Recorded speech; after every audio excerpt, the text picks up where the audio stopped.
Gravando.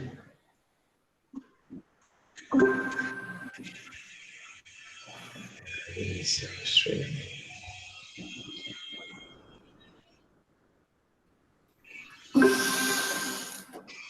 Bom, então vamos lá. Bem-vindos a todos e todas.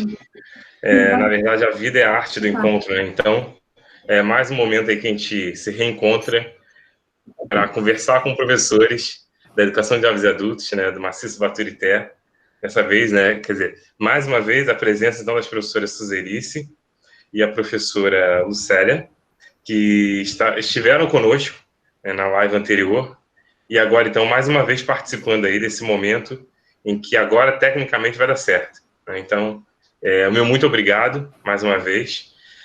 Como da vez anterior, essa dinâmica de trabalho ela é diferenciada, né, que eu conto com a professora Bárbara Paulucci, que estará também debatendo conosco as questões que envolvem aí a educação de jovens adultos. Então, para esse momento especial, nós intitulamos, então, os professores da EJA em cena, muito a ensinar, muito a aprender. Exatamente porque, ao longo, né, do trabalho que eu tenho desenvolvido, muito se tem discutido a educação de jovens e adultos no âmbito das políticas, com secretários, até com ex-ministro da educação, e pouco se fala da prática relacionada ao professor. Então, eu considero essa live muito especial, porque eu tenho professores que atuam na base e que dão vida a essa política. Então, para a gente pensar a educação de jovens adultos, nada melhor do que conversar com o professor, para que então a gente possa entender os desafios, as fragilidades do processo, né, a demanda que chega para esse professor da educação de jovens adultos, um pouco das suas práticas. Então, é com esse intuito que foi pensada essa live, e eu tenho muito prazer de tê-los aqui conosco para a gente debater, então, essa temática, né, tão especial. Então, deixa eu me apresentar rapidinho. Eu sou o professor Luiz Carlos Ferreira, sou professor da Unilab. A Unilab é a Universidade Internacional da Integração Luso-Afro-Brasileira. A Unilab é localizada no Ceará e também na Bahia, mas a gente fala do Ceará. Na Unilab, eu trabalho com ensino no campo do curso de pedagogia, né, especialmente no campo da educação de jovens e adultos e manifestações culturais. Então, é com esse intuito que eu tenho feito um trabalho de pesquisa em que eu trago, então, a educação de jovens e adultos Brasil, pensando Maciço Baturité, né, e também alguns países de África, a começar por Moçambique e agora, então, caminhando aí para Guiné-Bissau. Então, eu já tenho conversado com professores e, em particular, a live dessa semana também será com professores moçambicanos. Então, muito a exemplo do que nós vamos conversar aqui, é o que também eu conversarei com esses professores que vivem uma outra realidade, né? Uma realidade de África, a partir, então, das demandas também que são colocadas para esses professores no dia a dia. Então, eu apresento a professora Bárbara. A professora Bárbara Cristina é pedagoga, é mestre em gestão, mestre em sistema de gestão pela Federal Fluminense, é especialista em informática aplicada à educação, é psicopedagoga, trabalha na educação superior, trabalhamos juntos na educação superior durante um bom tempo, é professora também de educação básica, tem uma história, né, na educação que vale muito a pena, né, a gente conhecer, principalmente no campo das tecnologias educacionais, que é o que ela tem cada vez mais se debruçado a trabalhar, a discutir, no curso de pedagogia também como professora. Então, a Bárbara fará o debate, né, participará do debate comigo, então, pensando nas duas grandes convidadas. Então, a professora Suzerice Aquino da Silva é pedagoga, bióloga, especialista em biologia e química, também especialista na educação inclusiva, psicopedagoga e neuropsicopedagoga. Então, nada melhor do que tratar das questões da aprendizagem com alguém que reúne tantas qualidades, tantas qualificações, né, nessa área que é, então, a aprendizagem, dessa vez, então, voltada para a educação de jovens adultos, uma vez que ela é docente da EJA, na SEDUC Ceará. Leciona, então, na escola doutora Nájila Maria Pontes Paz Passos, de Aracoiaba. Aliás, eu tive o prazer de participar de uma live na sexta-feira com uma escola de Aracoiaba, que agora eu não me recordo o nome, é uma escola que tem ensino médio. Ah, sim, Almir Pinto. Escola Almir Pinto, em Araquaiaba. Foi com a Escola Almir Pinto, professor, de ensino médio. Isso. O nome do pai da Bárbara. E a nossa outra convidada especialíssima é a professora Lucélia Lopes, licenciada em formação de professores. Ela é especialista em gestão, trabalha também como professora, né, da rede, da SEDUC Ceará, também com a educação de jovens e adultos. E, dessa vez, diferente da professora Suzy, que leciona na doutora Nájila, a professora Lucélia leciona, então, na escola Osvino de Freitas Pereira, também em Araquaiaba.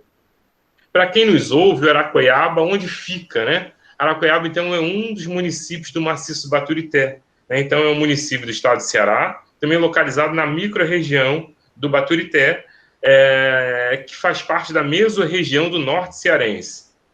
É uma população, né, de cerca, pelo menos dados, talvez muito antigos já, de 2004, em torno de 25 mil habitantes. Hoje já deve ter muito mais, né? Então, é um município muito requintado, né? Um município bom, bom que eu me refiro não só pelos aspectos físicos, mas aspectos humanos, né? Nós temos aí um trabalho em que os nossos alunos são aceitos nas escolas de Araquaiaba para que eles possam, então, realizar seus estágios. E vale lembrar que é a terra de Wesley Safadão também, não é isso, gente? Não tem aí Wesley Safadão, que é né, que a família dele é de Araquaiaba. Me corrija isso se eu estiver errado. Araquaiaba é cheio de É um celeiro de artistas, não é? Vários artistas. Então.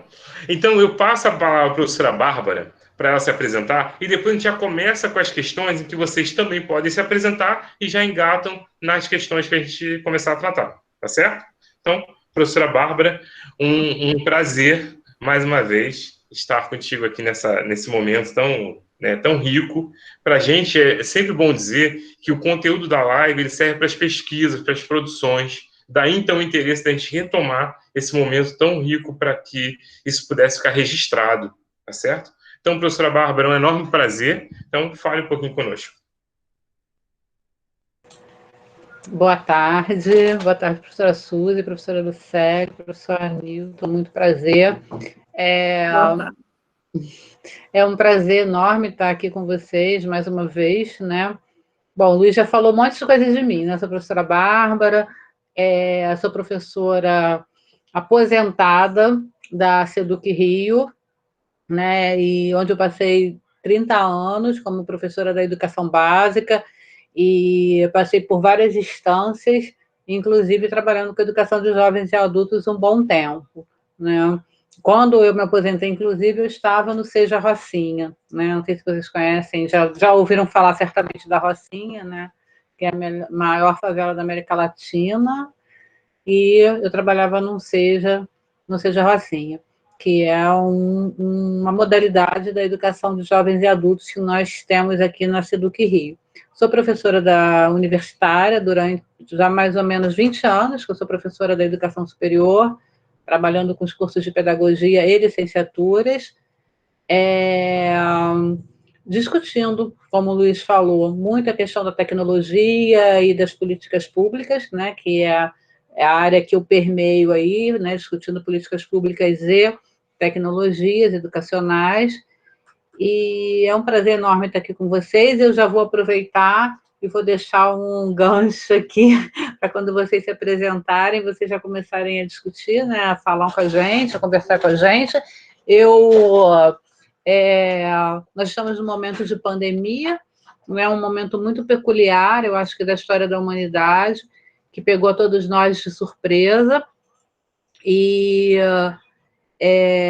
a tecnologia veio à tona nesse momento de pandemia, né? Nós tivemos que vir para dentro das nossas casas e começar a usar a tecnologia nas nossas aulas remotas, né? Eu estou dando aula remota, né? Dei o semestre passado todo, comecei em março, terminei em julho, e agora já vou começar a semana que vem de novo dando aula remota. A gente não vai voltar presencialmente.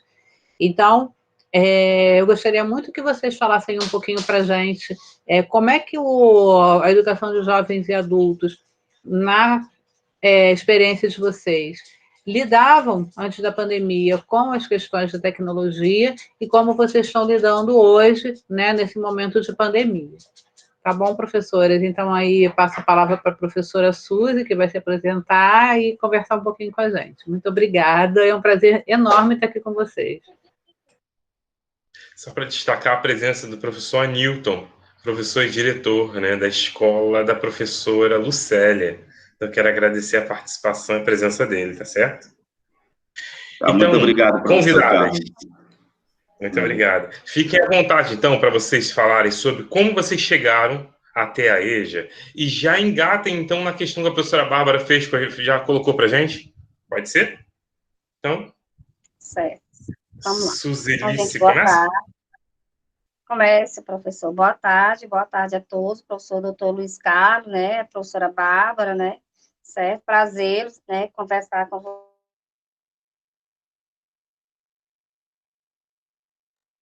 vocês, aprendemos, né, juntos, certo? Anilton, meu colega, né, de profissão, Lucélia, né, que conheço, lecionamos em Baturité também, né, juntas. E, assim, o EJA, gente, foi dado a nós de presente, né? O pessoal, nós somos professores de 300 horas, tanto eu como a professora Lucélia. Então, fomos convidados para trabalhar com o EJA. E aceitamos o desafio, fomos, não é fácil, né? Adiante, a gente aceitou o desafio, e a gente foi, não tínhamos formação em relação à EJA, até porque nós viemos da educação básica, né? Nós somos professores de educação.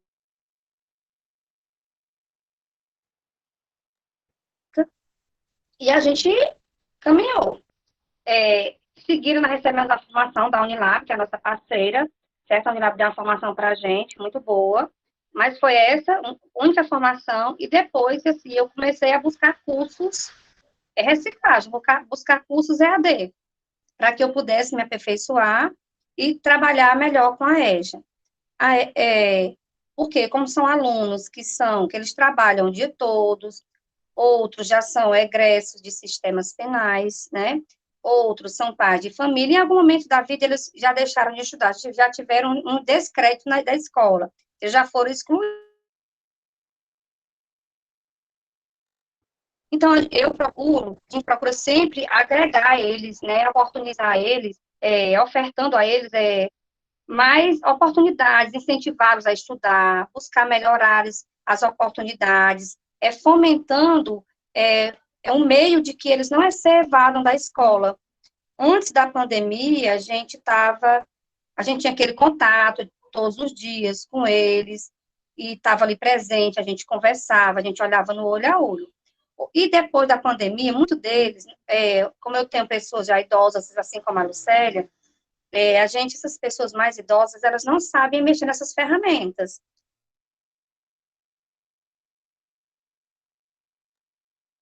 Eu gravo vídeos para eles e envio vídeos meus para eles, dizendo, dando bom dia, dando uma boa tarde. Geralmente, toda noite eu mando um videozinho de boa noite, curtinho, porque também não tenho muita paciência para ficar muito tempo mexendo nesse negócio, não.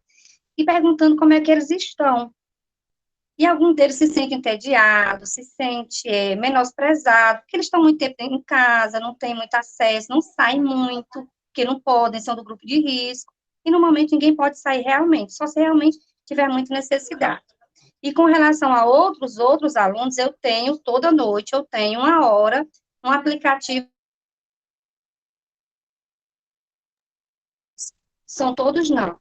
Os outros que eu não tenho acesso, que moram mais distante, que também não sabem acessar, eu faço o portfólio da semana e envio para eles, para que eles possam fazer essas atividades e fazer a devolutiva para mim, certo? E tento, de alguma forma, procurar saber como é que eles estão, fazer aquela busca ativa.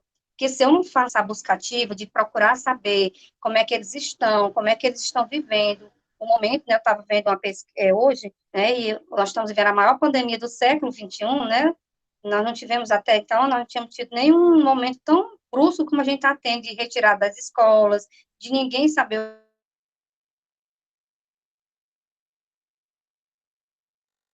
ainda, porque nós não temos uma vacina. Então, eu procuro muito estar próximo deles, mesmo distante. Eu digo que a gente está longe, fisicamente, mas a gente está próximo mentalmente. Nós estamos muito próximos mentalmente. Como eles não entendem o mentalmente, eu digo, a gente está próximo, unido pelo coração. Sempre mando com as carinhas, assim, para eles, aqueles emojis, para que eles se sintam mais próximos de mim. E os que recebem o portfólio, eu sempre mando um mimo, um doce, alguma coisinha. A gente vai sempre mandando um cartãozinho para que eles se sintam acariciados pela gente, se sintam mais próximos da gente, para eles não se sentirem desagregados. Porque, como eles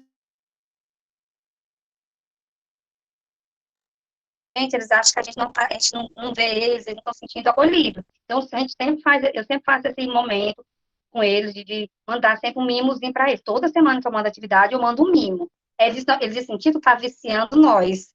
Eu estou acostumando eles mal. Eu mando um doce, um bombom, qualquer coisa. Sempre um mimo para que eles se sintam acolhidos, que eles saibam que eu estou ali próximo a eles, mesmo eu estando distante fisicamente, mas que eu estou próximos a eles. Então, é um momento muito delicado para todos nós, mas que a gente não pode deixar de maneira nenhuma que a EJA seja esquecida. Assim como a gente trata o ensino básico,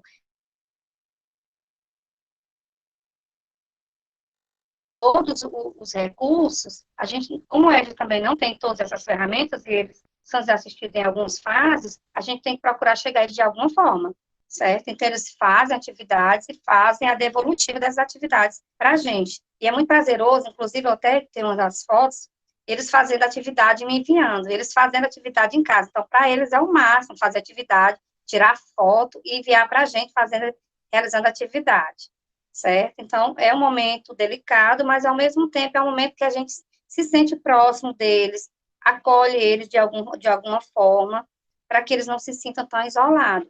Porque a gente tinha a versão, que era o celular, hoje é o nosso parceiro. O celular hoje é nosso parceiro, né? Uma ferramenta que virou um instrumento de trabalho.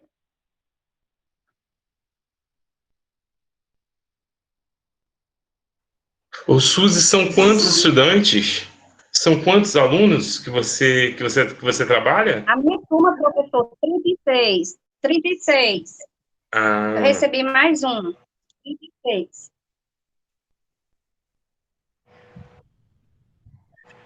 Essa questão que você colocou do celular é muito pertinente, né? Porque em alguns lugares do Brasil, alguns municípios, né, tinham até portarias municipais que proibiam o uso do celular em sala de aula, né? E aí, de repente, veio a pandemia, né? E aí o celular passa a ser nosso parceiro, como uma professora falou, né? É, eu acho que nesse momento, né, nesse momento de pandemia, nesse momento que nós estamos rediscutindo as nossas práticas, é muito importante a gente fazer essa reflexão, né? Porque nós deixamos tanto tempo a tecnologia fora da sala de aula, né, do lado de fora da sala, e hoje a gente vê, está começando a perceber que ela pode ser uma aliada, né, se trabalhada de forma correta, né, que não é o uso da tecnologia pela tecnologia, né, mas com um compromisso pedagógico, com uma rediscutindo a nossa prática, né, a gente rediscutindo a nossa prática, rediscutindo nossos caminhos, a gente pode usar a tecnologia, sim, e ela é muito bem-vinda, né? E uma outra coisa também que eu sempre ouvi, né, a minha vida inteira, essa discussão entre alguns professores, a tecnologia vai substituir o professor, a tecnologia vai substituir, vai fazer a gente estar percebendo que não, né, que por mais tecnologias que tenhamos, o professor é fundamental, né, para fazer essa mediação e transformar todas essas informações em conhecimento, né, contextualizado. Então, isso é muito importante para a gente também, de alguma forma, quebrar alguns paradigmas, né? Então, acho que esse momento é um momento muito grande da gente de quebra de paradigmas, de rediscussão, de reflexão, e está sendo um momento muito interessante para os educadores de uma forma geral. é verdade, doutora Bárbara. Tem feito que a gente reaprendesse, né? Porque se a gente sabe que a tecnologia ela existe agora, mais do que nunca, a gente está precisando reaprender com ela, né? Porque somente reconhecer e admitir que ela existe é uma coisa. Outra é fazer dela, de fato, uma estratégia até para o nosso trabalho acontecer, né? Utilizá-la como uma ferramenta, de fato, né? Então, é muito interessante mesmo. Eu tenho visto que tem sido um grande desafio para todos nós, né? De uma maneira geral.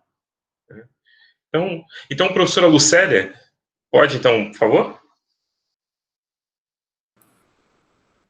Boa tarde, pessoal. Boa tarde a todos. Sou professora Lucélia, já estou na ativa há 22 anos, certo? E sempre lecionei nas turmas Fundamental 1, Fundamental 2, e há 7 anos estou também com a turma de Educação de Jovens e Adultos. Respondendo a pergunta da professora Bárbara, em relação à tecnologia antes e agora, né? Antes e depois da pandemia. Então, assim, eu vou falar um pouco da minha antiga turma, porque eu trabalhei, como eu falei da outra vez, eu trabalhei 22 anos em uma mesma escola, e foi uma outra turma de EJA que eu tive maior tempo de contato. Era com esses outros alunos. E, assim, antes, a gente já vinha trabalhando a tecnologia com eles, não dessa maneira, de você dar aula, né? Você em casa e eles na casa deles, mas na sala de aula, trabalhar a tecnologia. Eu lembro que uma vez eu dei uma aula para eles, eles ficaram abismados, curiosos sobre o GPS, certo? Então, eu passei para eles, olha, vamos aqui para a cidade de Aracoiaba, e aí eu coloquei o GPS para funcionar do celular, e aí a vozinha foi dizendo, né, dando os comandos tudinho, e eles ficaram impressionados com aquilo. Essa minha turma de agora, desse ano, é uma turma nova, uma escola nova, uma turma nova, e que antes da pandemia nós não tivemos tempo de trabalhar a tecnologia, porque as aulas começaram em março, e logo em seguida, 2 semanas, parou tudo.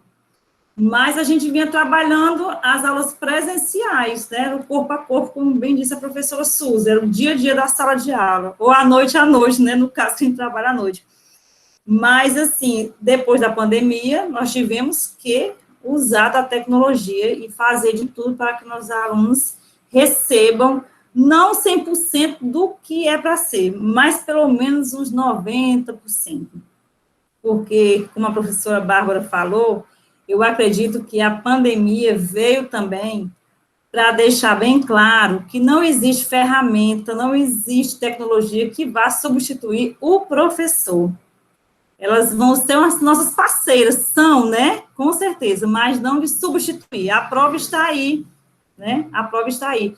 Então, assim, nessa minha turma, nós estamos trabalhando através de um grupo de WhatsApp, onde a gente coloca as atividades. Eu tenho um parceiro comigo, eu sou agraciada porque eu tenho, como eu disse a outra vez, eu tenho um ótimo diretor, coordenadores excelentes, e um parceiro que está aqui também na sala, que é o Anaílson, que é o secretário da escola, eu digo muito que ele é o bombril, ele faz de tudo.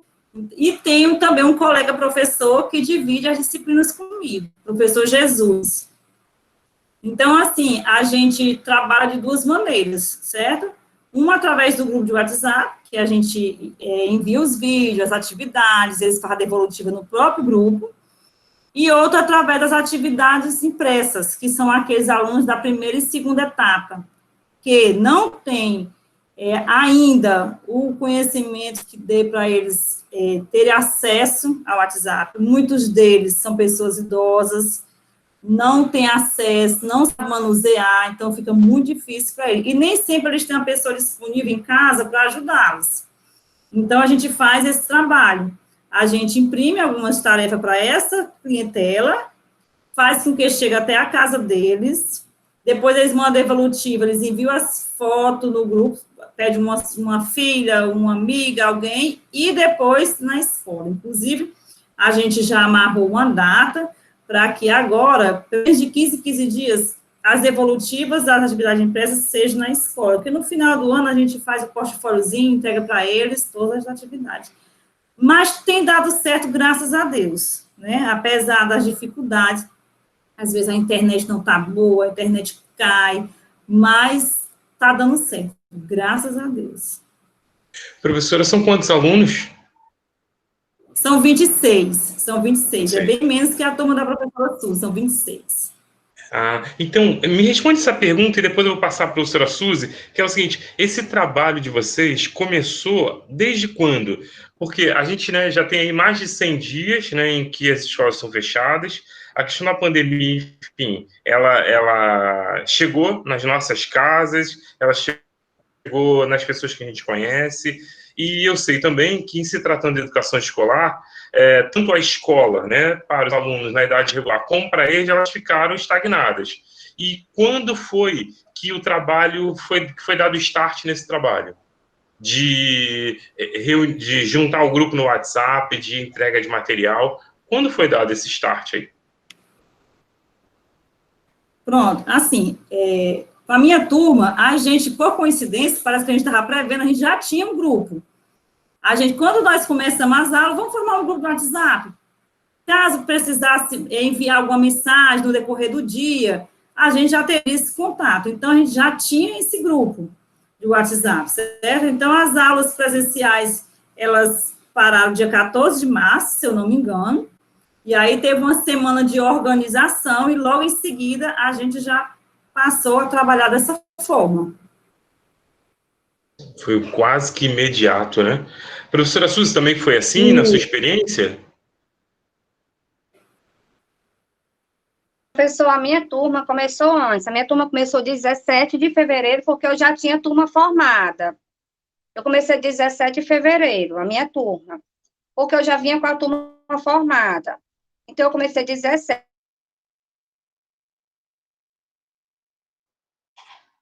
Colegas começaram um pouquinho depois. E eu tinha um grupo, porque geralmente eu faço isso, porque quando eu sinto a ausência do aluno, eu faço a busca ativa, certo? Aquela busca ativa imediata, procuro saber o que está acontecendo, por que ele não veio à aula, qual o motivo, para que ele não se perca, ele não deixe de desistir, ele não desista, e ele permaneça na escola, que é o maior objetivo, porque ele já foi tão excluído, eu quero que ele seja incluído, ele permaneça na escola. Então, eu já tinha um grupo. Então, o que eu fiz? Eu só redimensionei. Como são 36, é um grupo maior, eu fiz o quê? Eu dividi o grupo. Eu dividi o pessoal, porque a EJA, ela é dividida por etapas. Segunda, terceira e quarta etapas. Quarta etapa. Então, eu direcionei os grupos e fiz para cada turma, para que não fique... eu faço uma atividade para a primeira etapa e o pessoal recebe e fica, mas não é para meu dever. Então, eu fiz o grupo de direcionar. Mesmo aqueles alunos que não têm acesso à internet, aqueles mais idosos, que eles não têm paciência, não sabem usar, mesmo assim eles estão lá no grupo, o telefonezinho deles está lá. Mas, como é que eu faço? Eu ligo para eles, olha, atividade, o portfólio de vocês, o material está pronto. Aí eu mando, devolvo, deixar na casa, eu tenho um aluno que ele vem receber na minha casa o material,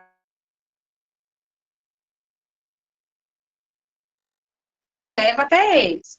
Depois, esse mesmo aluno faz a devolutiva, vai na fase devolutiva das atividades para mim, certo? Mas, assim, eu já tinha um grupo, e eu só redimensionei o grupo para facilitar o meu trabalho, não ficar tão tumultuado na hora da distribuição das atividades, certo?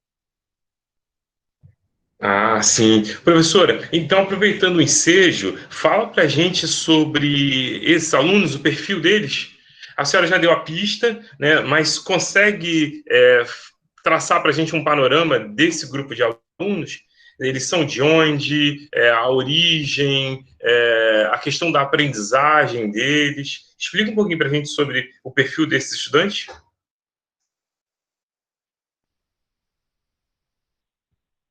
Eu consigo identificar um a um, e se fosse assim, para mim fazer um diagnóstico individual, eu conseguiria fazer dos 35. Do 36, não, porque eu recebi ele agora, eu tive um contato com ele, que foi uma aula no aplicativo que eu tive.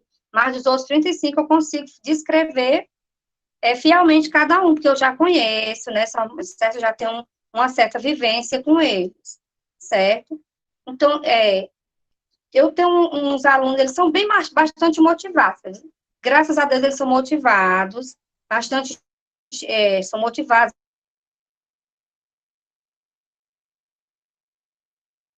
São bastante motivados. O meu diretor também, ele procura dar um suporte, minhas coordenadoras também, eles me dão um suporte bastante. Se eu precisar, assim, de algum material, assim, amigo, eu preciso que você xeroquize, eles estão à disposição. Eles estão à disposição, então, eu tenho um perfil, eles são bastante estimulados, graças a Deus, a estudar. E, assim, eles já me cobram, quando dá 6h40, hoje eu disse a eles que eu ia entrar um pouquinho mais tarde. Já botei lá no grupo, gente, eu vou entrar um pouquinho mais tarde. Por quê, professora? A senhora está doente? Eu, não, estou participando de uma live, né? Aí eles, tá certo, porque eles já têm um horário para a gente se encontrar, eles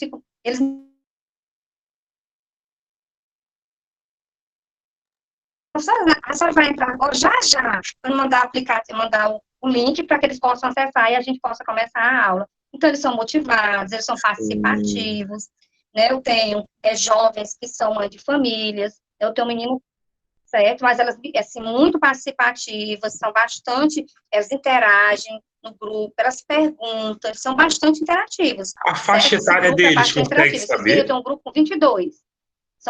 A faixa etária? Consigo. Esses que estão lá no meu grupo de 16 a 19. 16 a 19 anos. Nossa, bem jovem, né? Bem 16 a 19.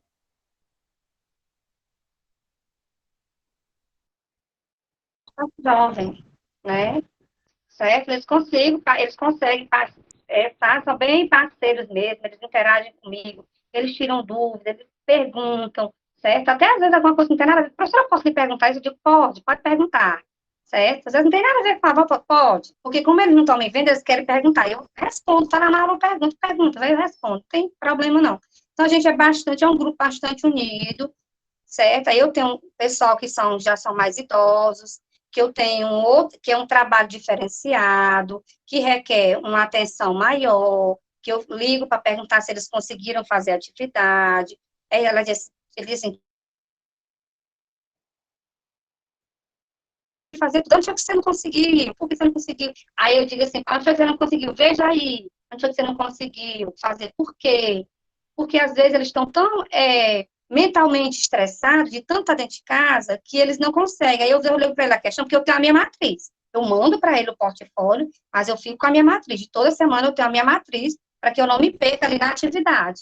Então, eu vou lá, eu digo na folhinha, na primeira folhinha, na segunda, na terceira, na ordem que eu boto lá para eles. Aí eu digo, então você põe a questão. Eu explico, eles conseguem fazer.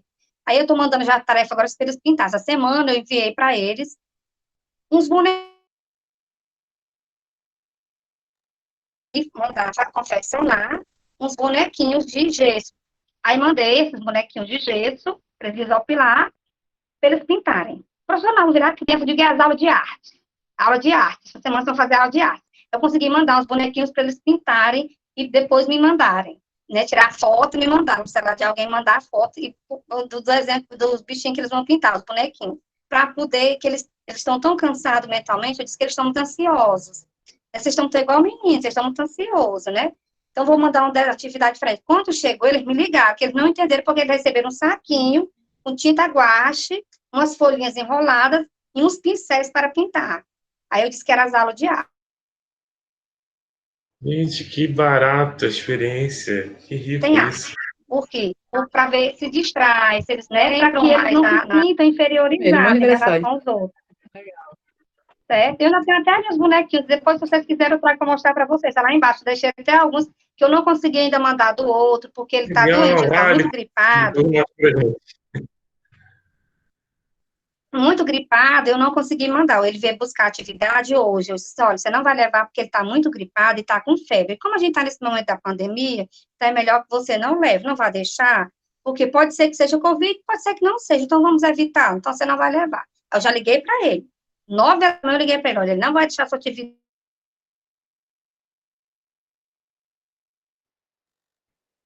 Já está aqui preparada. Assim que você estiver melhor, você me dá um ok, né? E eu vou e manda sua atividade. A senhora vai mandar, o dia que você ficar sem fazer, eu vou mandar o dobro, né? Para que ele não se sinta menosprezado em relação aos outros. Eu vou mandar o dobro, 2 vezes mais. Professora, você vai me matar. Eu digo, não mato não, né? Para ele se sentir também valorizado em relação aos outros. Eu mostro os bonequinhos para ele, eu vou mandar o bonequinho para você. Mas, professor, essa vontade de você vai pintar. Aí, Certeza. a mulher dele riu, né? Pelo tempo, ele vai Agora virou levar 2 menino. vezes. Um das bonequinhas foi pintado. Então tá, Certo? Porque eles estão tão ansiosos para tudo de casa, certo? Que foi a única forma que eu encontrei de desopilar ele. Fazer os bonequinhos de gesso, pedir para alguém construir e fazer e devolver para eles pintar, certo? Muito legal, muito legal. Parabéns. Já de antemão, parabéns. Agora, então, eu vou ouvir a professora Lucélia. Professora Lucélia, consegue, então, traçar para a gente também um panorama, um perfil desses alunos, um panorama geral da turma? Um pouco da faixa etária, a situação deles? Sim, sim. A turma é composta por 26 alunos, professor, e são alunos da mesma comunidade. A classe social basicamente é a mesma, são pessoas que são assalariados, são pessoas que são aposentados, e assim, é uma turma de variedades no que tem relação com a idade, certo? Nós temos, nessa turma de 26 alunos, nós temos jovens que deixaram a escola, né, porque casaram, porque a escola ficava longe da casa. Nós temos adultos, inclusive nós temos um aluno especial que nunca frequentou a escola, esse aluno, e nós temos alunos idosos de 70 anos, 72, que relataram que não concluíram, não estudaram, né, por conta de ter que ajudar os pais em casa, no trabalho da roça, porque naquele tempo tudo era mais difícil, não tinha transporte escolar, não é como hoje que nós temos aula à noite, né? Então, assim, eles relataram isso. Então, é uma turma que nós temos uma variedade de idades, certo? Mas que a gente percebe que o interesse é o mesmo. O interesse dessa menina, que é bem jovem, de 19 anos, é o mesmo desse idoso de 72 anos de idade. Eles são bastante interessados. E, assim, eles são da mesma comunidade e eles buscam os mesmos objetivos, né? Eu já relatei na outra live, vou falar novamente, que esse aluno que não estudou, ele quer muito aprender a ler e escrever, que é para tirar a habilitação, né? E aí eu fiquei, assim, comovida com a história dele, porque ele é bem jovem, ele tem 32 anos de idade, né? E achei muito importante ele querer buscar. Quer dizer, ele tem um objetivo, ele tem um foco ali. Eu quero aprender porque eu preciso, eu quero a minha habilitação. Então, ele está muito dedicado. Pena que, com a pandemia, né, já dificultou um pouco essa questão aí do alfabetizar, né? E alfabetizar à distância, eu ainda não descobri como funciona.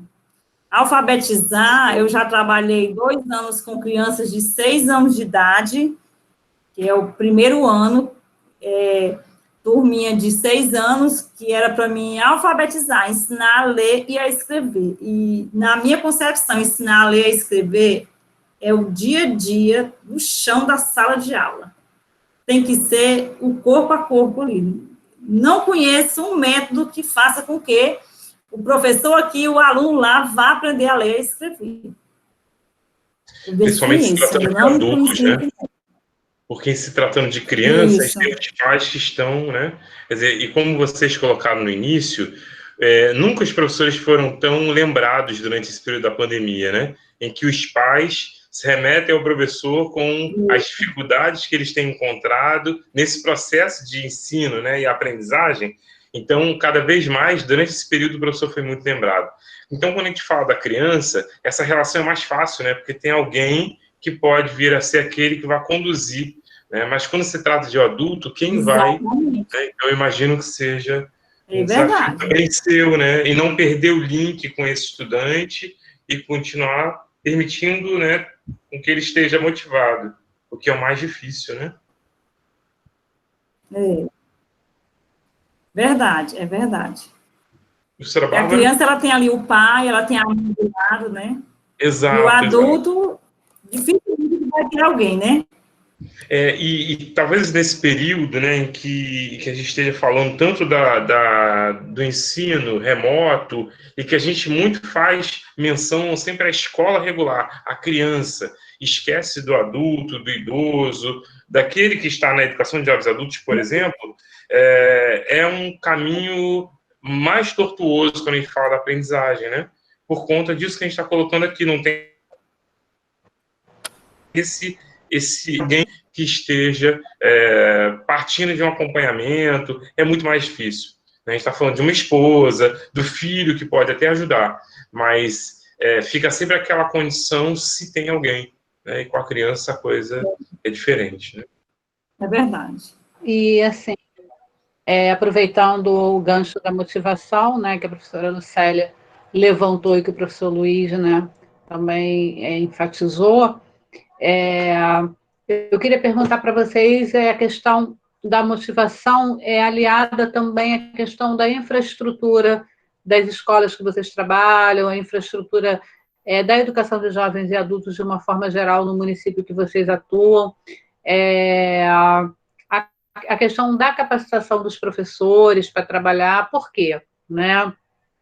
A gente sempre teve, assim, eu percebo, né, que de uma forma geral, nós sempre tivemos um foco muito grande quando nós falamos de educação básica, na educação do ensino fundamental, né, de uns tempos para cá também na educação infantil, porque essa questão dessa discussão da educação infantil também é uma questão bastante ainda, né, em construção, né, porque até a educação infantil também era muito desvalorizada, e a educação dos jovens e adultos também, né, sempre ficou meio que parecendo que era indo na contramão das coisas, né?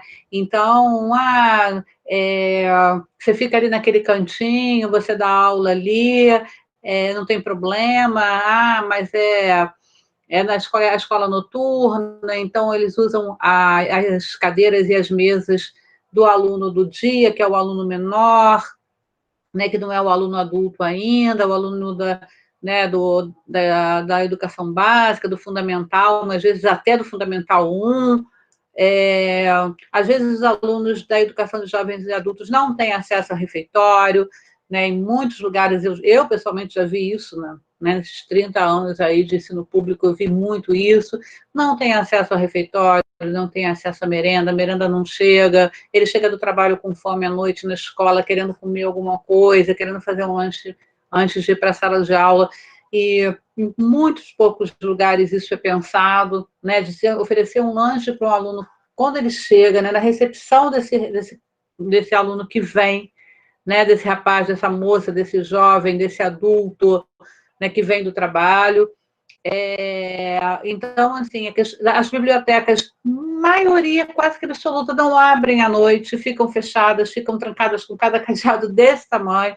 As escolas que têm laboratório de informática, muitas vezes os alunos não têm acesso a esses laboratórios de informática, porque às vezes a direção do dia é diferente da direção da noite, e aí não deixa, não, porque eles vão estragar, porque eles vão fazer.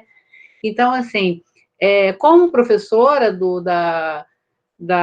ensino da educação de jovens e adultos, né, eu sempre também fiz essa reflexão, eu também sempre me senti muito abandonada, né, e não só o aluno, mas também o professor, né, por falta de estrutura, por falta de discussão, por falta de capacitação, e por isso, assim, que eu acho muito importante essa discussão nossa, né, a gente trazer essa discussão para a pauta, a gente trazer a educação de jovens e adultos para um lugar que as pessoas possam falar, possam se colocar, possam, para a gente poder redesenhar toda essa estrutura, né, tanto no município de vocês, quanto no meu, enfim, né? Essa discussão acho que é uma discussão nossa, do Brasil todo. Então, eu queria saber um pouco disso, né? Como é que é o sentimento de vocês em relação a isso, se eu estou sozinha, se eu senti tudo isso sozinha, se vocês também sentiram isso em algum momento, né? E como é que vocês lidam com isso, né? Com esse sentimento de abandono, vamos dizer assim, né? Da esfera pública, do poder público e até, às vezes, das nossos próprios colegas, né, dentro da escola, que olham para a gente de uma forma diferente, ou abandonam lá, botam a gente em qualquer lugar. Isso é uma coisa que é sempre, na minha concepção, sempre para mim foi uma bandeira, foi uma luta, né, não, nós temos direito sim, nós vamos lá, o que é isso e tal, não sei o quê, e briguei muito por isso a vida inteira. E gostaria muito que vocês compartilhassem um pouco com a gente a percepção de vocês em relação a esse universo, né, do professor nesse contexto. Perfeito. Então, professora Suzy.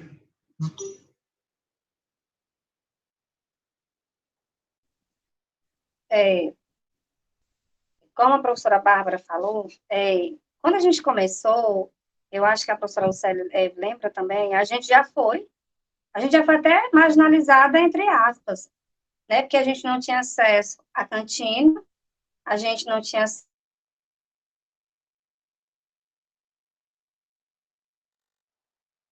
a gente não tinha acesso a praticamente nada, apenas a sala de aula e mais nada, certo? A gente era quem fazia o lanche, a gente era quem servia o lanche e a gente dava aula, certo? Só que eu comecei a me impor. Um dos momentos assim que eu mais me dispus nesse tempo de educação foi quando eu comecei a ensinar a EJA. Porque tudo que acontecia de negativo na escola era a EJA. Aí, quando foi um dia, me chamaram na direção da escola, me convidaram a ir lá. O Anilton, na época, era professor lá na escola, que eu trabalho na escola Nájila, me convidaram aí. E eu fui à direção. Tinha acontecido algo lá, e eles disseram que tinham sido os alunos da EJA. Eu sou uma pessoa que eu demoro a perder a paciência. Eu sou uma pessoa muito prudente, eu não perco a paciência muito fácil, não. Mas nesse dia, eu já estava de tanto ouvir comentários negativos em relação à minha turma, até porque eu tinha 5 egressos do sistema penal, né? Eu tinha 5 alunos egressos do sistema penal. Eu tinha um que nem assistia a aula, na época, quando eu comecei, ele dormia na cadeia. Quem ia buscar as tarefas era a esposa. Ele não ia. Inclusive, Milagre, que foi assistir as minhas aulas à noite. Então, quando me convidaram lá para ir à direção, eu fui, eu já sabia o que era. Aí eu disse, gente, para resolver a história, vamos fazer o seguinte, você vai direcionar as câmeras da escola, que tinha uma direção diferente, você vai posicionar na direção das salas, porque todas as vezes que eles precisam ir ao banheiro, eu deixo o porteiro na porta. Eles não saem sem mim. Como é que eles fizeram isso? E aí ela não gostou do meu posicionamento, na época a direção não gostou do meu posicionamento.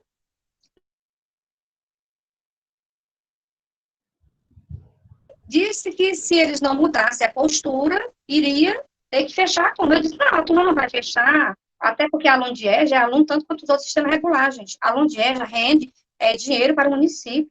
Então, a gente não pode, porque o aluno A, B, ou C ou D, ele já foi tão excluído atrasmente que agora nós temos que tentar incluí-lo na sociedade.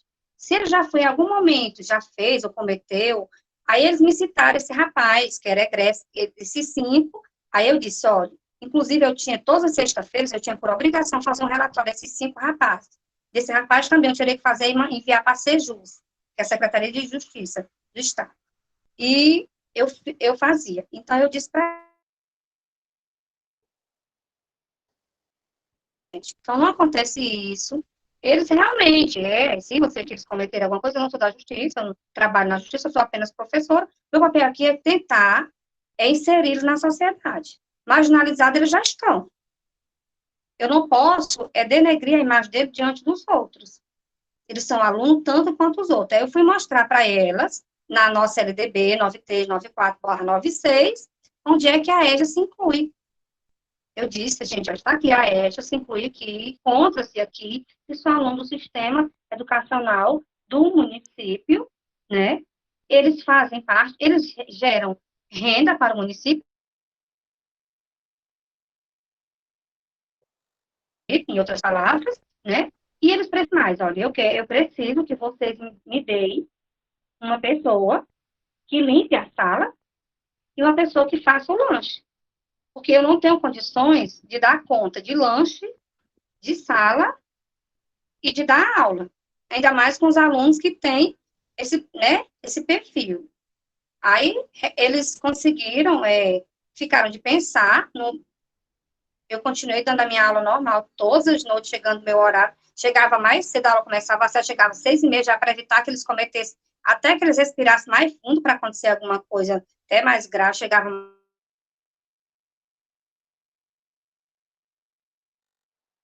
alguma coisa, já botava os coitados na sala, eles não tinham nem intervalo. A gente foi conseguindo, eles ganhei a confiança. Porque a primeira coisa que a gente tem que fazer, pessoas que têm problemas, seja lá de qual ordem, é conseguir a confiança deles.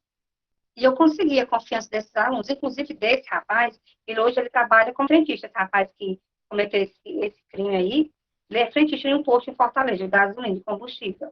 Então, ele conseguiu terminar o ensino fundamental, fez o ensejo no Batutinha, não, ele fez a EJA no Alme Pinto, e ele hoje tem o ensino médio concluído e trabalha como frentista, esse que dormia na cadeia. Ele hoje é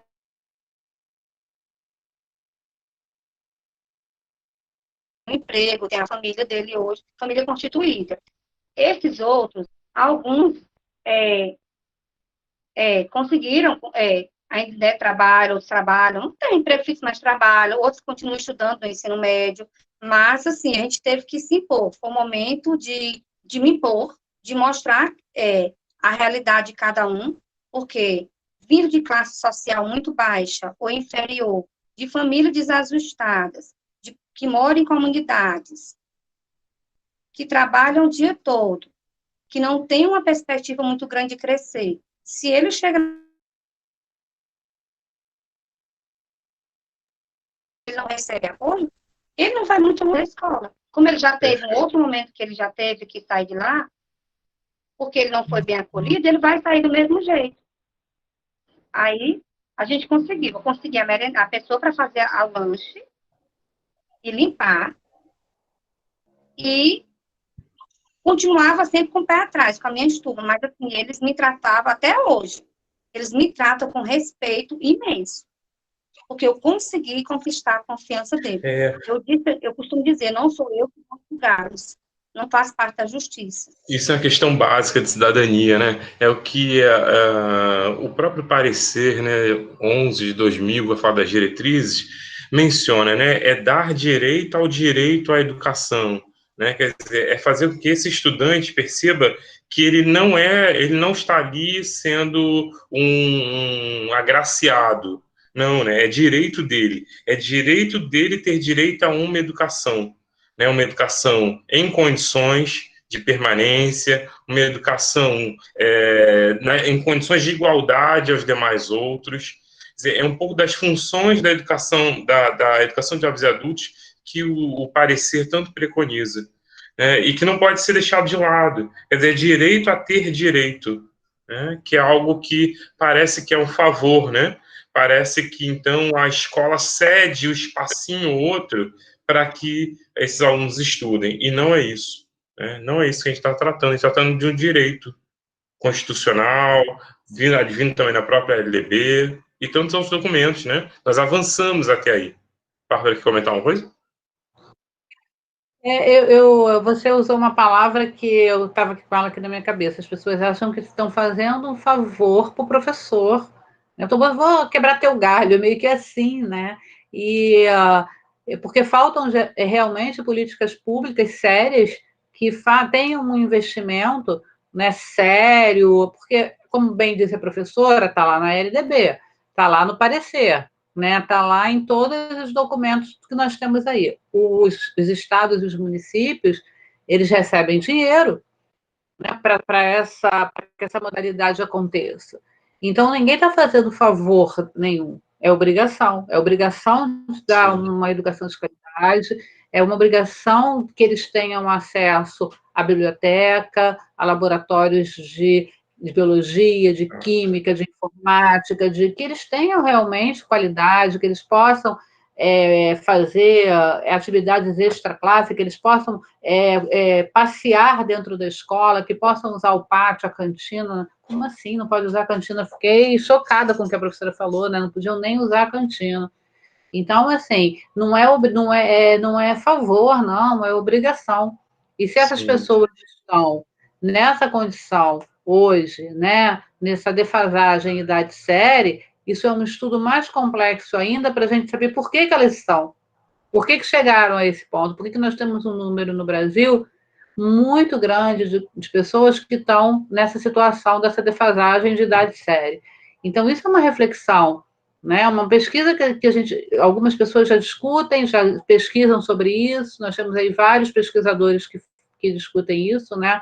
Vem aí questões sociais sérias e graves, que agora estão muito claras para a gente, mais do que nunca isso se projeta para o mundo, né, no momento de pandemia, né, essas desigualdades, elas... São os fora de faixa, Bárbara, aqui. Só para você saber, Bárbara, te cortando rapidamente, é que cerca de 60% dos estudantes no Ceará não concluem a educação básica. De alguma forma, ficam no meio do caminho. Esses dados, aliás, não são no Ceará, não. Não sei se falei Ceará, mas são no Nordeste. No Nordeste não consegue concluir, cerca de 60% ficam ainda no meio do caminho.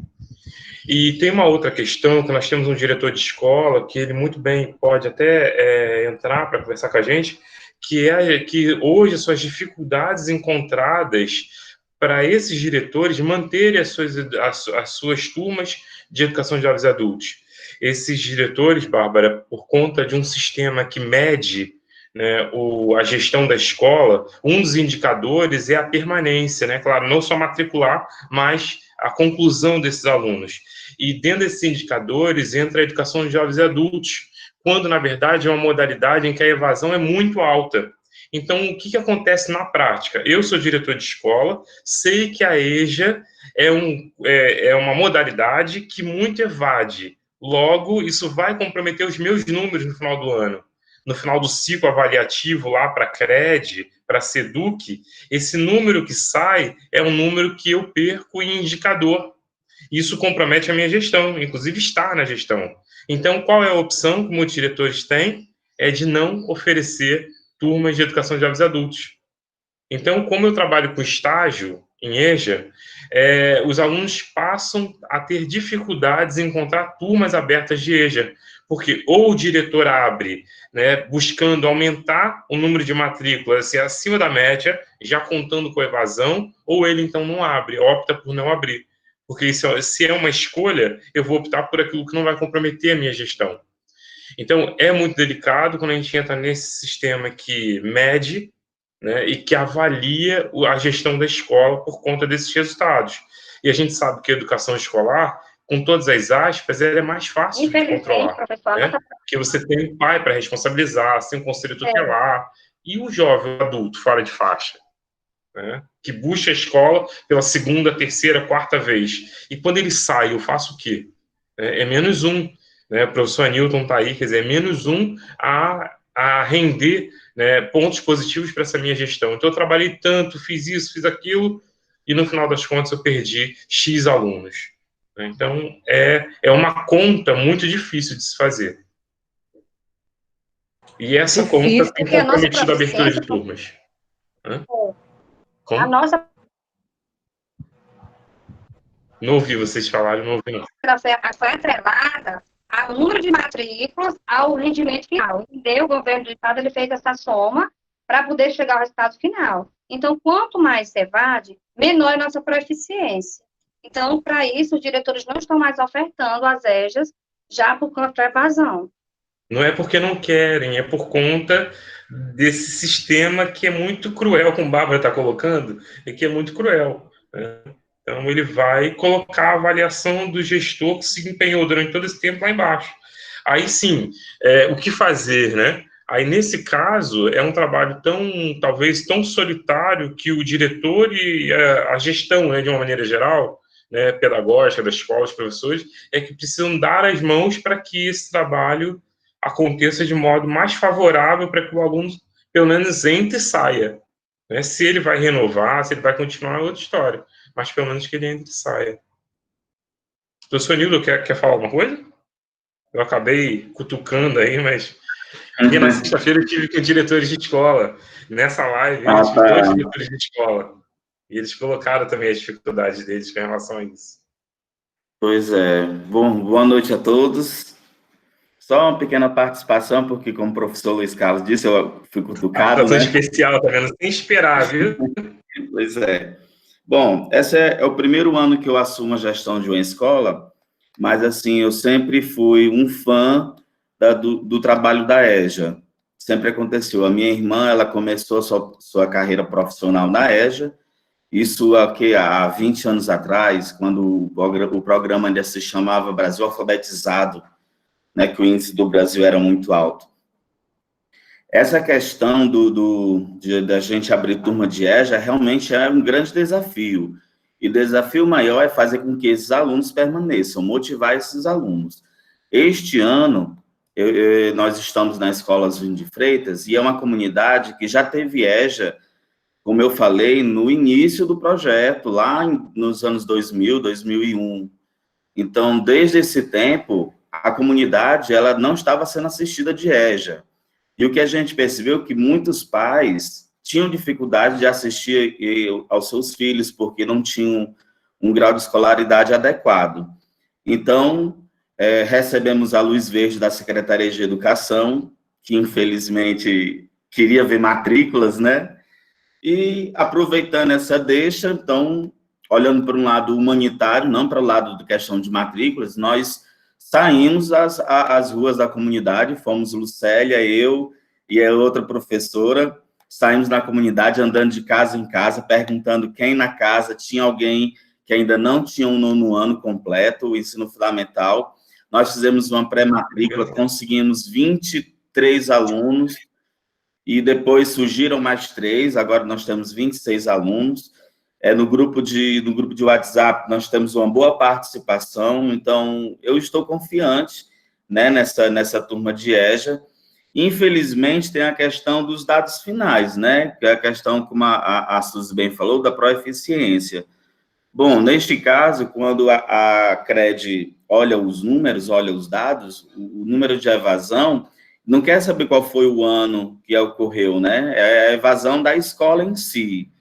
Então, é um desafio muito grande que a gente tem, e nós fazemos de tudo, usamos muito a questão de motivação, a questão humanitária mesmo. Nós estamos com essa turma de EJA, não é pela matrícula, nós estamos com essa turma de EJA, não é pela questão de aumentar os números da escola, não, a questão é, a comunidade passou 20 anos sem ter assistência, é uma comunidade periférica do município de Aracuiaba, é uma comunidade carente, uma comunidade que já foi dominada pelo tráfico, então essas pessoas, elas precisam de educação.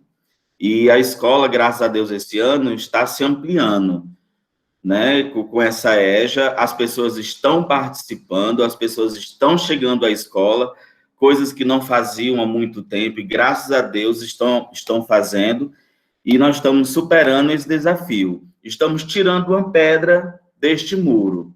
Se Deus quiser, vamos derrubar esse muro. Participação sem contar, olha que participação bonita, né? Agora, professor, usa, no bom sentido, né, essa turma para um laboratório mesmo, para poder meio que entender os impactos desse trabalho tão de perto nas vidas das pessoas de dentro e de fora desse entorno. Eu acho que vale muito a pena. Parabéns, parabéns. A coisa é muito contraditória, né? Eu pensava aqui enquanto eu falava. Eu já tive aqui o Jean-Pierre, da CRED 8. Tá lá no canal do YouTube, tem entrevista com o Jean-Pierre, que é, Bárbara, o responsável pelo Maciço, pela educação aqui no Maciço. É um diretor de regional, como tem no Rio. Isso. Agora, professor Nildo, enquanto eu falava, eu pensava o seguinte, curioso é que eles entram na conta do Estado, né, para contabilizar aí mais um indicador, né, ou melhor, contabilizam a quantidade de alunos e entra lá nos indicadores. Mas quando a gente fala do SPAES, eles não participam, né? Me corrija se estiver errado. Quer dizer, eles são importantes para fazer volume, participar lá dos recursos, enfim. A gente destina e conta que o diretor vai dar conta desse aluno do início ao fim. Mas esse fim, com aspas, né, ele não é contado lá quando a gente fala do SPAES, que é o sistema de avaliação daqui, tá, Bárbara? É o sistema de avaliação estadual daqui. Estou errado? Eles não entram na conta do SPAES. E Lucélia, Professor... Lucélia não se perde não, Lucélia, a gente já vai falar contigo, hein? A Lucélia é uma profissional maravilhosa, sou colega dela desde quando iniciei meu trabalho no município, é uma pessoa fabulosa. Agora, professor, respondendo à sua indagação, eu ainda não fui informado sobre a participação da EJA no SPAES, mas pelo que eu me lembro, uma vez, eu já ensinei a EJA na turma da Nájila, que infelizmente foi formada só com os alunos que estavam fora de faixa, e aqueles que davam mais trabalhos na escola, pegaram esses meninos e jogaram numa sala. Deu para ver que não deu certo, né? Bárbara, Fizemos o máximo. Outra realidade, Bárbara. É. Eu também já vi isso, professor, no município. Eu vou dizer o município, não vou falar o nome da escola. No município do Acará. E eu falei, desculpa. Não. Eu que não posso falar, não.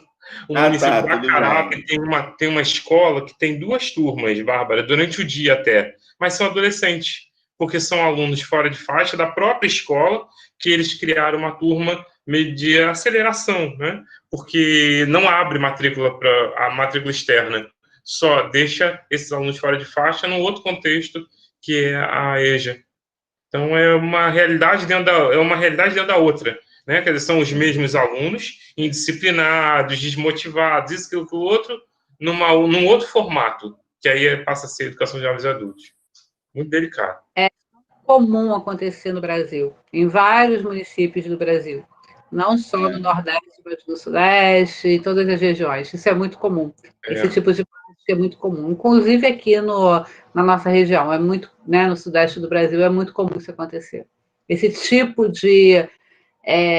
eu costumo fazer uma brincadeira, né, que na verdade é só para poder entender a situação, que não é de brincadeira, que não tem nada, mas é um jeitinho, né, para que a gente tentar resolver com tal jeitinho brasileiro aquela questão daqueles alunos ali, né, sem realmente dar uma educação de qualidade e fundo no problema, o porquê que eles estão indisciplinados, o que está acontecendo, vamos lá, vamos tentar resolver. Não, a gente coloca ali no horário normal, dá um jeitinho e vida que segue, né? Aí, infelizmente, isso acontece. Professor, eu acabei lhe cortando, pode concluir então, tá? Você estava falando sobre os SPAES.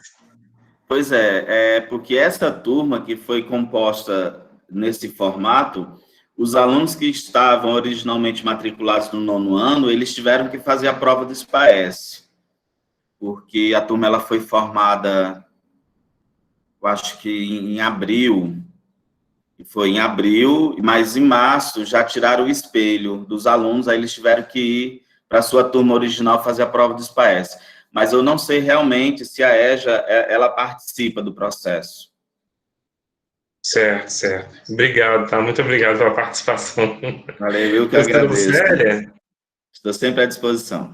Muito obrigado. Então, é com a senhora agora. A pergunta, logo lá atrás, né, falava um pouco do próprio professor, né, nessa relação aí da EJA, né, em que ele se vê, muitas das vezes, num lugar menor, e a busca pela superação dessa posição dele enquanto um professor, tanto quanto os outros, era em cima dessa questão que a gente falava. Fica à vontade. Sim. Só complementando aí a fala, né, de vocês em relação ao SPAES, durante esses 7 anos que eu já leciono nas turmas de EJA, realmente eles não participam.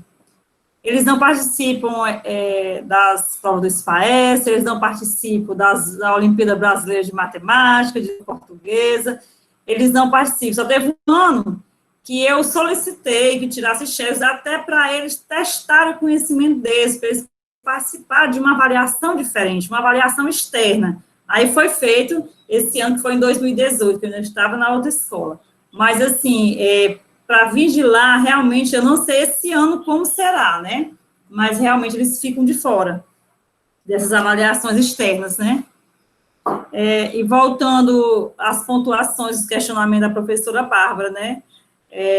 Eu vou falando aqui de acordo com o que eu vou lembrando. Ela fez um questionamento de como o professor se sente, ou se algum dia se sentiu, deixar ela ali no cantinho, né?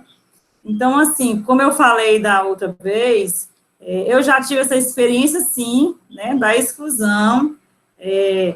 onde, como a professora Suzy falou, e eu já havia falado da outra vez, houve um ano que foi muito cruel, foi muito difícil, porque eu tinha que fazer as 3 funções, de zelar pelo espaço físico, a limpeza, de dar aula e de fazer o lanche e depois deixar tudo limpo para o dia seguinte, para as turmas da manhã. Então, assim, era muito difícil, era como se, como a professora Bárbara falou, parecia que a gente precisava daquilo ali, era um favor que eles estavam fazendo, deixar o professor, do caso eu, dar aula, e os alunos de estudarem. Então, era imposto isso aí, tem que fazer isso aí. E aí a gente vai pegando experiência, vai estudando mais, e aí eu fiz igual a Suzy, isso aqui está errado, isso aqui está errado. E, na época, a escola na qual eu trabalhava tinha disponibilidade de muitos servidores, mas simplesmente nenhum queria ficar à noite e por isso ficava. Então, foi um ano nessas condições, no ano seguinte isso mudou, graças a Deus. E esse ano, como eu também falei, esse ano, graças a Deus, que tem sido tudo diferente. O próprio diretor Anilton falou aí que ele foi nas casas com a gente, né? E não é todo diretor que tem essa atitude, não, que vai se disponibilizar de tempo de sair na comunidade, porque hoje diriam assim, vá, se vire e vá atrás dos seus alunos. E ele não, ele foi de casa em casa com a gente, e providenciou de imediato uma pessoa para a limpeza, uma pessoa para a merenda escolar deles. O que a gente precisa está, ele e os demais da escola estão à disposição. Em questão da estrutura também que ela falou, nossas escolas, principalmente escolas de interiores, são as escolas carentes, mas a nossa, as de Freitas, tem uma boa estrutura, na medida do possível, porque as cadeiras, né, não são cadeiras pequenas, porque já aconteceu em um ano na escola antiga, os alunos tinham que sentar na cadeira pequenininha, né, de mesinha de educação infantil. A da escola do Ozinho são cadeiras grandes, normais para alunos de EJA. Ele fez questão de arrumar logo a sala tem ar-condicionado, certo? Quando a gente chega, a sala está limpinha, a merenda já está no fogo, e está tudo bem, graças a Deus.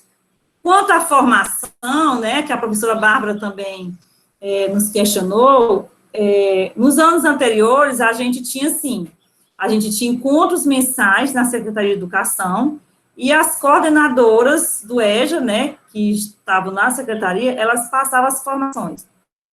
E a gente também tinha algumas com o Instituto Ibrahima, que são parceiros da Secretaria de Educação de Aracoiaba. Todos os anos eles fazem doação de material, né, de material escolar, e eles também ministravam alguns cursos para a gente. Em 2018, a Unilab ofereceu um ano de curso, que foi o CIVEJA, foi um curso maravilhoso, que era para professores, né, de EJA. E esse ano, a gente já teve uma webconferência, né, por conta dessa pandemia, a gente teve esse encontro, né, virtualmente, mas eu acredito que quando isso passar, com certeza a gente vai ter, porque nós temos uma coordenadora, que ela inclusive participou da outra live, a Josefa, né, ela nos ajuda demais, ela é muito prestativa, eu ligo para ela a qualquer hora da noite, eu mando mensagem, aí 10 horas, se eu tiver alguma dúvida de material, ela está ali pronta para me responder, e eu acredito que nós vamos ter sim a formação, esse ano, né, quando for possível, né, depois dessa pandemia. É isso, professor. Sabe que eu respondi todos os questionamentos, eu me perdi pelo caminho, faltou alguma... Não, respondeu sim, respondeu sim. É sempre um grande desafio, né? Principalmente, eu me lembro da nossa última conversa, aquela questão de vocês perceberem, enquanto professores da EJA, que há um lugar diferenciado junto aos demais colegas, né? Quer dizer, entre os demais colegas, quem trabalha na EJA é visto como aquele menor, é visto como aquele sem tanta valorização. Isso foi muito impactante quando eu ouvi, né? É verdade. E, inclusive, uma colega minha, ela chegou a dizer para mim, olhando para mim, que vocês que trabalham no EJA, vocês não dão aula, vocês enrolam. Eu disse assim, como assim?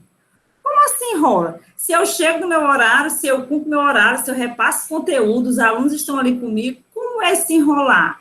Né? Eles têm essa visão, que é como se não funcionasse, é como se fosse uma enrolação. Hoje, nós não podemos, nem conseguimos jamais enrolar crianças numa sala de aula. Agora, você imagine aí enrolar adultos e idosos. Tá entendendo? Sim, Mas é sim. assim. Olha aí a enrolação aí Eles, sendo passada em vídeo, né?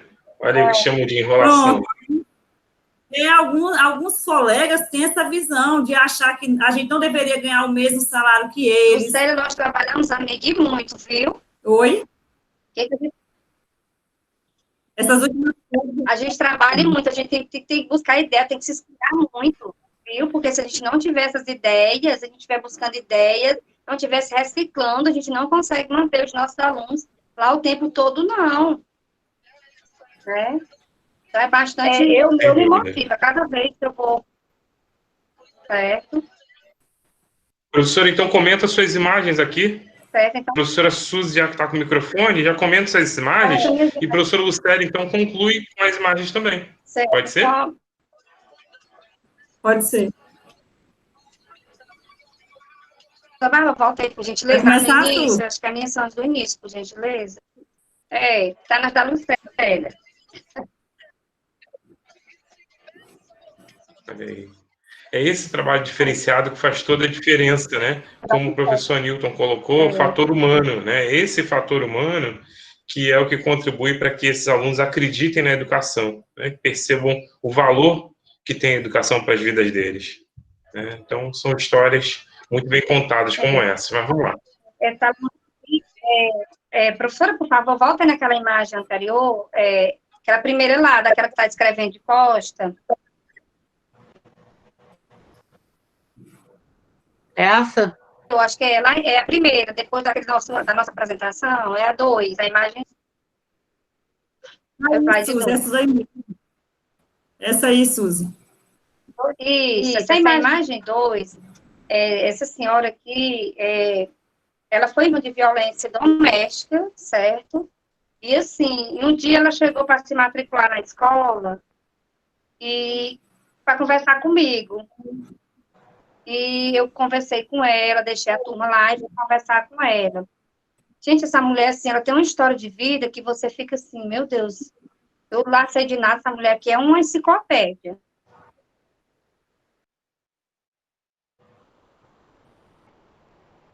História de vida tão bonita.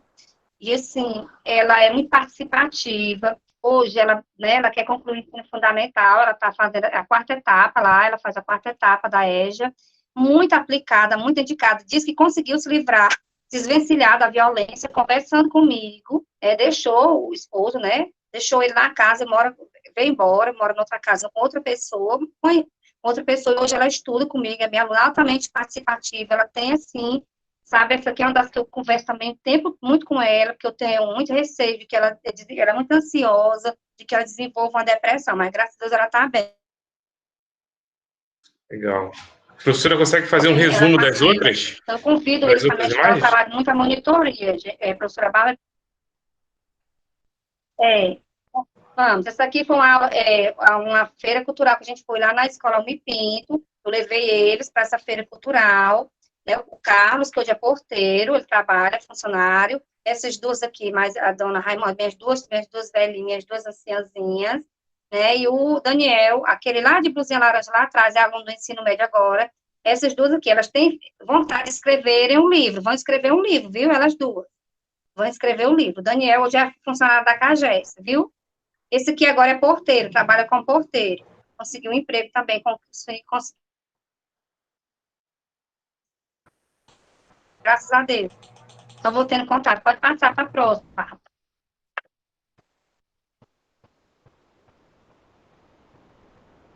Esse aqui foi o laboratório que eu levei de biologia do CBT. Assim como os alunos da educação básica, os alunos da EJA também visitam a laboratório. Eles têm acesso a laboratório de biologia, de informática, de matemática, de química e de física. Levei o laboratório de biologia, eles estavam maravilhados com essa aula. Eu dei sobre sistema excretor, certo? Então, sobre o sistema excretor. Estava vendo uma ameba no laboratório. Eu peguei a água da torneira e mostrei a eles. Então, todos encantados para ver a ameba, certo? Um laboratório de biologia do CVT. Uma aula bastante rica. um laboratório onde a gente explorou bastante o contexto e eles ficaram encantados nesta aula. Então, a gente já fornece a eles do mesmo jeito do sistema regular. Agora, da minha amiga Lucélia, as fotos. Pronto, essas fotos aqui foi da antiga escola, certo? Da escola Joaquim Bento da Silva. Era uma turma parecida com essa que eu assumi esse ano. Nós tínhamos alunos de várias faixas etárias, a de maior idade era a dona Helena, tinha 85 anos, mas era uma das mais participativas. Esses alunos, por estudarem na zona rural, que fica a uns 5 quilômetros da sede do município, então, assim, a gente tinha muita dificuldade de uma aula fora dos muros da escola para eles. Então, eu passei um ano todinho batendo na mesma tecla para conseguir o transporte escolar, para fazer uma aula diferente com eles, mas eu consegui, depois de tanto insistir, porque eu sou dura na queda, eu consegui levar eles, essa turma aí, para a Redenção, para o Museu Senzala. Eles ficaram maravilhados, nunca tinham visitado, e foi muito bom esse dia. Essa imagem aqui já é da escola de Osvino, né? A turma desse ano aqui foi o nosso primeiro encontro, foi uma acolhida que a gente fez, aí era uma dinâmica. Eles participaram, foi bem participativo. Já desse ano, né, a participação deles. Isso aqui já é desse ano, foi o nosso primeiro encontro.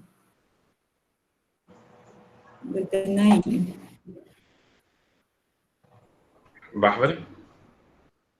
Oi, peraí. Oi.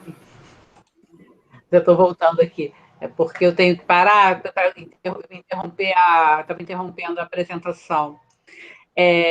Professoras, na hora que vocês estavam falando, eu botei propositalmente, né, as fotos, né, para as pessoas que ainda têm alguma dúvida sobre o trabalho da gente, né? Vocês efetivamente lá na linha de frente trabalhando, e são fotos muito bonitas, são fotos muito emocionantes, né? A gente se sente muito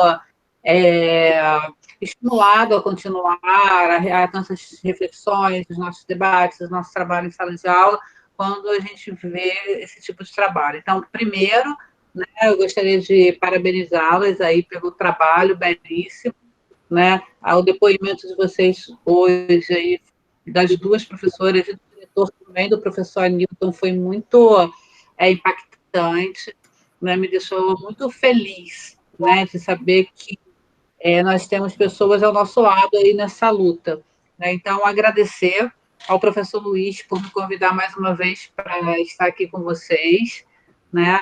E agradecer as professoras, agradecer ao professor Anilton, agradecer as pessoas que estão participando também, né? Algumas pessoas entraram aí, conversaram com a gente no chat. Então, assim, o meu muito obrigada, né? Já estamos chegando aí no finalzinho do nosso papo. E só para a gente finalizar, eu queria perguntar para vocês, para as duas professoras falarem assim de uma forma bem rápida, né?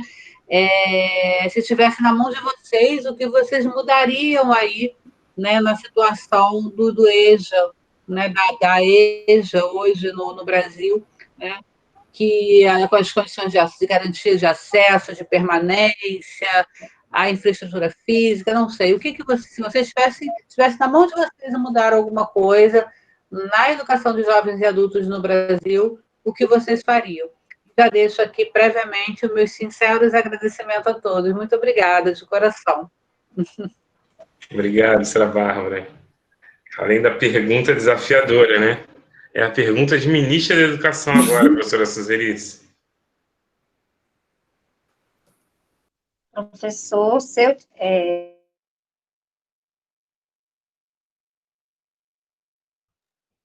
eu também gostaria já de agradecê-los, atrasada, né, na live, mas é porque eu estava vendo outro material também.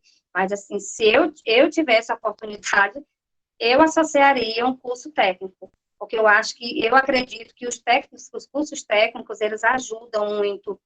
E eu transformava a nossa escola, eu deixava elas mais atrativas, porque nós continuamos com a escola do século XIX e a sociedade do século XXI. Eu acho que as nossas escolas não são atrativas. elas não são muito atrativas. Nós continuamos ainda com a educação bancária, com alguns colegas ainda. A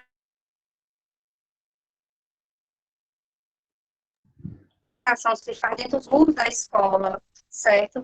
Ainda voltada para aquela educação do século XIX. E nós estamos na sociedade do século XXI. Uma sociedade que inspira tem outros anseios, que tem outros objetivos, certo? Enquanto nós tivemos com a escola do século XIX, com a escola do século XIX e os alunos do século XXI, se a gente não mudar, a gente não transformar nossas escolas em mais atrativas, com ferramentas tecnológicas, com laboratórios, né, falando a língua dos nossos alunos, se adequando aos nossos jovens.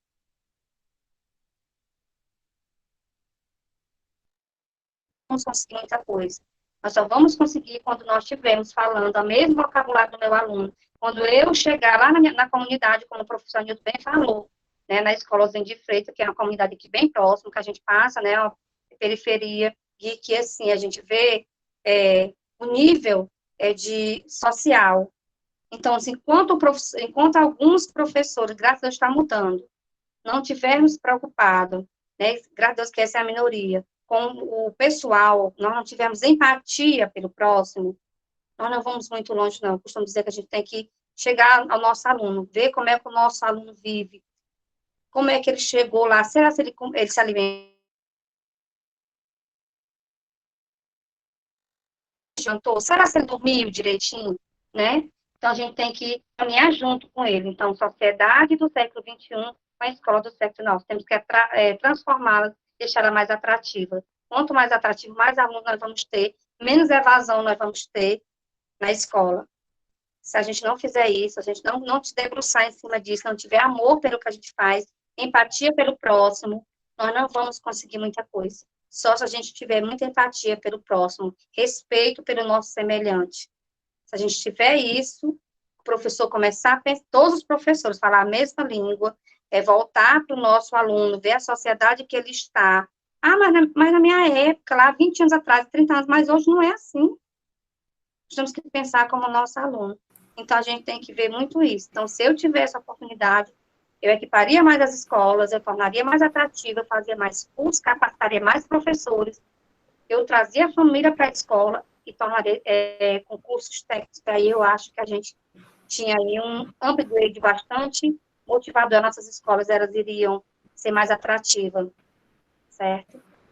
Legal, professora. Muito obrigado, tá? Então, professora Lucélia? Oi. Bem, eu vou resumir minha resposta, certo?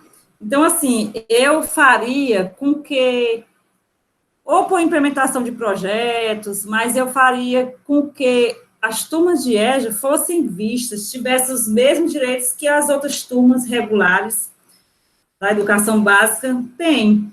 Como, por exemplo, eu falei da outra vez, o acesso ao transporte escolar, que eles não têm esse acesso. A minha turma tem alguns alunos que andam mais de 1 quilômetro, 2 quilômetros a pé, né? Isso à noite, como a Anilton falou, uma comunidade que diminuiu muito, mas que ainda existe a onda da questão das drogas. Então, assim, tem uns que percorrem caminhos onde passam por caminhos onde o acesso não é muito viável. Então, assim, resumidamente, seria isso. Vamos fazer com que as turmas de EJA sejam vistas e tenham os mesmos direitos com que as outras turmas são vistas e têm, né? O Fundamental 1, 2, Educação Infantil, que, infelizmente, isso ainda não aconteceu. Mudou-se muito já. Eu acho que as turmas de EJA já avançou nesse sentido, de serem vistas de maneira diferente, mas ainda tem muito que fazer ainda pelas turmas de EJA. Eu acho que seria isso. E, assim, desde já eu quero agradecer mais uma vez pelo convite, pela participação. É um prazer conversar com vocês, professora Bárbara, professor Luiz Carlos, a minha amiga Suzy, meu diretor Anilton, que é meu amigão do peito. Eu digo que não é meu diretor, ele é meu amigo do peito, como ele já falou, a gente se conhece há muitos anos, é uma pessoa que eu gosto muito e que tem me ajudado muito. E um engraçado, eu já fui coordenadora na escola que ele era professor, e hoje ele é meu diretor. Viu aí como o mundo dá voltas? Mas, assim, do mais é agradecer e que essas lives, esses 2 encontros, sirvam muito de aprendizado para mim também, ouvir, né, os colegas e vocês dois. E do mais, estamos por aqui, precisando, é só mandar um zap. Professora Bárbara, foi um prazer. Tá certo, muito obrigado. A professora Bárbara queria falar alguma coisa, Bárbara? Estou vendo ali, enquanto ela falava, da Newton, Lucélia, Newton. Vai, Bárbara, pode falar, Bárbara. Bem rapidinho. Ela falou numa questão muito séria para mim, né? Que eu costumo dizer que é o princípio da invisibilidade, né? Que a gente se sente invisível muitas vezes, né? Dentro da escola, dentro dos processos. Uma vez eu fiz até um trabalho muito interessante. Eu combinei com eles o seguinte: eles tinham que usar o celular e quando eles estivessem indo para o trabalho, estivessem na rua, eles teriam que fotografar e até as pessoas próximas deles, as pessoas que eles conviviam, né? Os trabalhadores invisíveis. E depois eu montei uma comissão com os professores, eles mandaram essas fotos, eu consegui a impressão dessas fotos, nós fizemos uma seleção das fotos e fizemos uma exposição. E assim foi muito interessante, porque a maioria dos alunos colocaram pessoas muito próximas, né? A mãe que vende Avon, a tia que vende salgadinho na porta da escola, né? O rapaz do trem, a moça que vende bala no ônibus, no transporte público. Eles se identificaram muito, e quando eles viram o trabalho deles, eu fiz uma exposição linda, preparei tudo, né? A Luiz sabe que eu gosto de ficar arrumando as coisas e tal, assim, num canto, assim, e eles se identificaram muito, né? Eles se sentiram representados. Então, quando ela falou a questão da visibilidade, eu me lembrei desse trabalho e assim, me emocionou muito, né, ver as pessoas parando para olhar, porque nós botamos moldura nas fotos, então, assim, ficou muito bonito realmente o trabalho, né, e dos relatos deles contando, essa aqui é minha mãe, essa aqui é minha tia, essa aqui, então, eles na verdade, né, fizeram esse efetivo exercício de se colocar no lugar do outro, que é, né, o que a gente fala tanto do exercício da empatia. E a professora Lucélia estava falando da relação dela com o professor Newton, me lembrou da minha relação com o professor Luiz, né? Eu e o professor Luiz, nós nos conhecemos há muitos anos, já perdi a conta. E muitas vezes ele foi o meu chefe, muitas vezes eu estava na chefia dele. Já fui coordenadora dele, já foi meu diretor, né? Enfim, né? Em vários momentos a gente, né, também... Essa dinâmica da vida, né? Fizemos aí essa dobradinha, eu me lembrei disso. Então, assim, agradeço aí de coração a todos vocês, foi muito bacana, muito emocionante, vamos continuar conversando aí, né? Acho que a gente pode, até fiz essa sugestão para o Luiz, para a gente fazer uma série de conversas aí sobre educação de jovens e adultos no Brasil. Gente, muito obrigada, muita saúde para vocês, eu acho que é o que a gente pode desejar nesse momento para todo mundo, tá? E mais uma vez aí, minha gratidão, né, por estar compartilhando com vocês esse momento aí, ó. Um beijo no coração de cada um de vocês. Obrigado, Bárbara. Olha, eu ainda penso numa live com estudantes, hein? Nosso último encontro gerou aí essa motivação da gente pensar estudantes da EJA para conversar com a gente. Eu acho que isso é possível. Essa semana a gente vai ter uma live com professores moçambicanos. Pois é, eu lembro que eu pedi para você fazer contato, guardar, né, na gaveta 1, Lucélia outro. Eu acho que dá para a gente estruturar. Eu estou pensando um da Unilab também, 3, e tinha pelo menos mais 2 pessoas. Uma do Piauí, que eu pensei, ver se a gente consegue ir do Piauí, que para dar uma... vai ser uma dinâmica bem difícil, né? Porque muita gente acaba que a dinâmica de trabalho, mas eu estou pensando nisso, acho que vai dar certo. Então, eu quero muito agradecer, né? Agradecer aos poucos que participaram, porque, na verdade, foi uma live fechada mesmo, né? Então, agradecer ao professor Newton, que acabou participando, a participação especial aí. Tinha uma outra moça também que entrou. Enfim, agradecer. Era a Valine. Valine, né? Agradecer, então, a professora Suzy Lice pela participação, né? Pela presteza, né? Logo no momento em que eu pedi pela segunda vez, então, professora Suzeli Saquino, muito obrigado. Suas palavras, as contribuições, para a gente é muito importante, né? A gente não pode deixar passar a voz do professor em vão, porque é ele quem está, de fato, nesse trabalho do dia a dia, com esses alunos que a gente tanto espera que possam crescer. Mas eles não vão crescer de longe, não vão crescer somente desejados por um secretário de educação. Eles só crescem com aquele que está do lado, né? Fazendo esse trabalho do dia a dia. E esse é o professor, né? Pode falar, professor. Professor,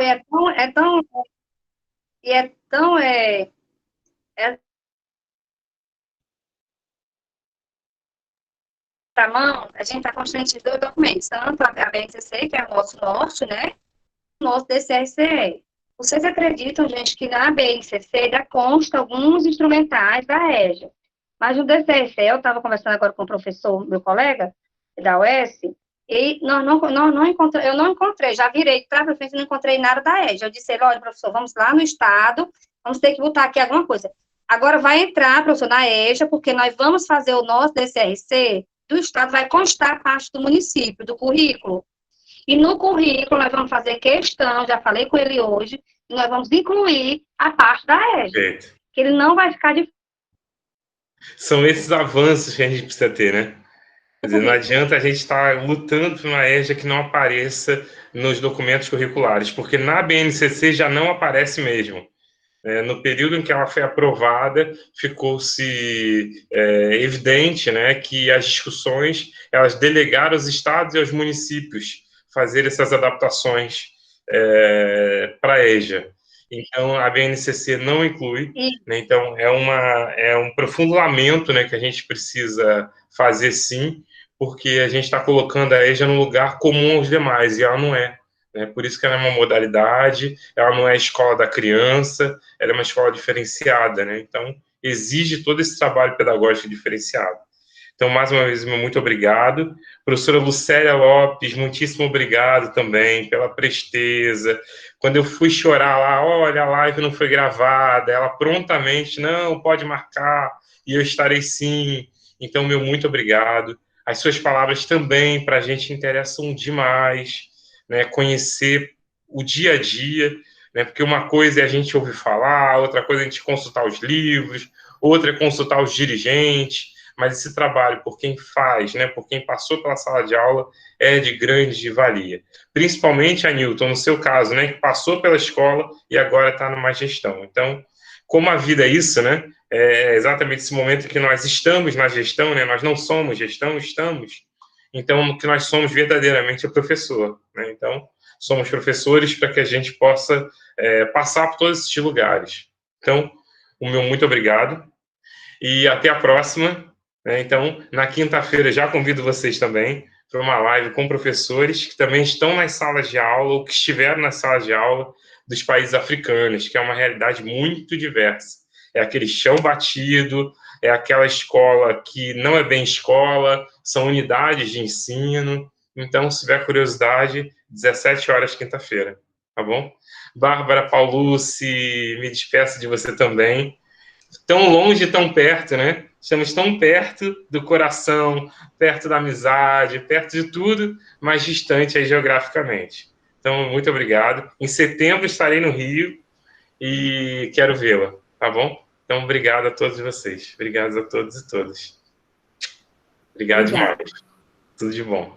Que a gente passe o mais rápido possível por essa pandemia que, né, nos assusta a cada dia. Então, amém. Saúde para todo mundo. Tudo de bom. Amém. Tchau. Tchau, tchau.